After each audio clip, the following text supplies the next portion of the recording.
నువ్వు నాతో మాట్లాడతావని ప్రతిరోజు ఎదురు చూస్తూనే ఉన్నాను. కానీ నేను నీకంత ముఖ్యం కాదని ప్రతిరోజు తెలియజేస్తూనే ఉన్నావు. నువ్వు మాట్లాడక నాకిక్కడ ప్రాణం పోయినట్టుంది. కనీసం నేను నీకు ఒక్కసారి కూడా గుర్తు రాలేదా? నా పిచ్చి కాకపోతే నీకు కావలసిన వాళ్ళంతా నీ చుట్టూ ఉండగా ఇంకా నా అవసరం ఏముంటుందిలే. ఎదురుచూపులో ఎంతగా బాధ ఉంటుందో, ఎంత నరకం ఉంటుందో ప్రతి క్షణం దొరకని ప్రేమ కోసం ఎదురు చూసే వాళ్ళకే తెలుస్తుంది. నేను నీకొద్దు కాబట్టి 100 రకాలుగా దూరం పెట్టడానికి ప్రయత్నిస్తున్నా. నేను నిన్ను వదులుకోలేక 1000 రకాలుగా బాధపడుతున్నా నీకోసం ఇక్కడ. నా బాధకి కారణం నువ్వు మాత్రమే కాదు, నేను కూడా.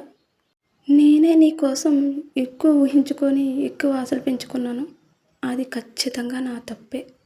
అయినా దొరకని ప్రేమను కోరుకోవడం నాదే తప్పు. అందుకే ఇప్పుడు ఎంత బాధపడుతున్నా. లైఫ్లో ఎవ్వరికీ దగ్గర అవ్వకూడదు అని నిన్ను చూసాక అర్థమైంది. ఎందుకు వచ్చావు నా లైఫ్లోకి? ఇలా మధ్యలో వదిలేసి నన్ను బాధ పెట్టడానికేనా?